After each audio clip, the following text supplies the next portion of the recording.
Hey guys, so we're going to be looking at the new dino that's coming into Ark next week with the Ark anniversary. The reason we're seeing it early is because they forgot to remove the Windows 10 update, so we actually got it ahead of schedule. It has now been removed from Windows 10, so you can't get it anyway. And I'm doing this recording at 3 a.m., so do apologize if it's terrible. Let's get into it.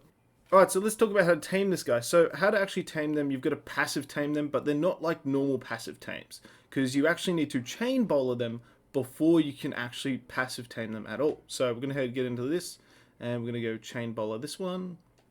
And then once it's been chain bowled, simply head over and then begin the passive taming process. Now, from what I have tested out in my brief time of playing with this, is that the best kibble in the game, extraordinary kibble, seems to be one of its favorites and best ways to, progress the taming bar. So if you can get that kibble, definitely do it. That's been the one that I found to be the most effective. A couple more things with this guy. So these guys will be passive when you first meet them. They'll mostly be in the air like Quetzals, but sometimes they will land on the ground, but they will be passive towards you. However, the moment you shoot them with a chain bowler, they become so aggro to you that they will do everything in their power to kill you the moment that bowler runs off. So you basically need to be very careful, especially if you're solo taming this, to just be on point to keep bowlering them down. Because it does take a while to passive tame them. Despite me actually using the best kibble in the game, it took me about roughly 40 minutes to tame a level 30 before. So you're going to be here for a while. So what I recommend is you can build a trap and then just basically lead the guy into a trap, and then from there obviously it'll make your taming process a lot easier. So maybe if you have a trap quetz and one with a bowler, or maybe just have a building, I don't know, however you want to do it.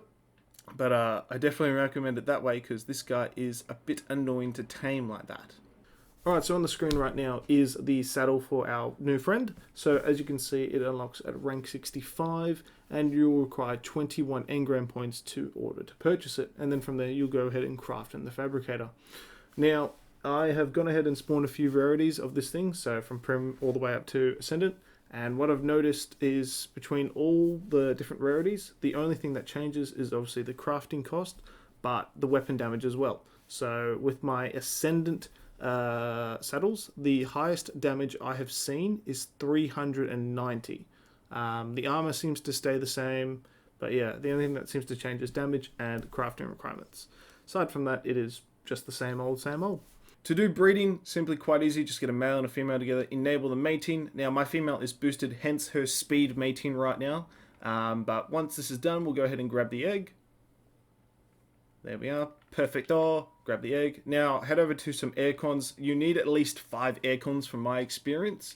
So once you've got the aircons, just chuck them out and then just let it do its thing. Now, from my brief time in this little snapshot, I was able to see that from egg form to actual baby form was about 1 hour and 40 minutes, and then it became a baby.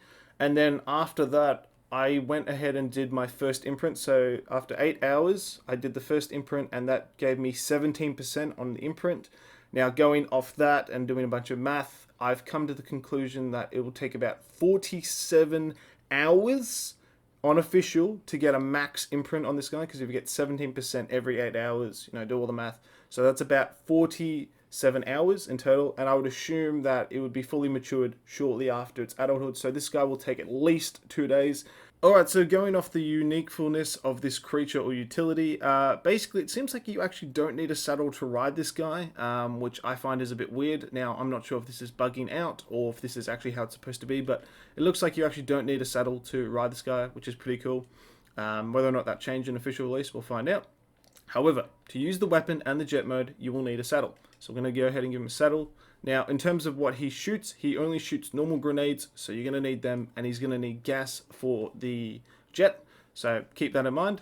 Now, before we get into the flying mode, the next thing is that this guy is a biological version of the grinder. Now, if you don't know what the grinder is, it's basically a structure in the game where if you put an item in it, you can then grind it down and get a quarter of the resources it took to make that item. So we'll go ahead and grind those aircons, and there you go. Now we just got a quarter of that resource. So that's pretty awesome. If you find a bunch of stuff that you don't like, you just want to grind it down. Now, let's talk about the flying and everything else. So, a normal performance guy like this, when not in jet mode, is simply just a standard tape gyro. He moves and performs exactly like a tape gyro does.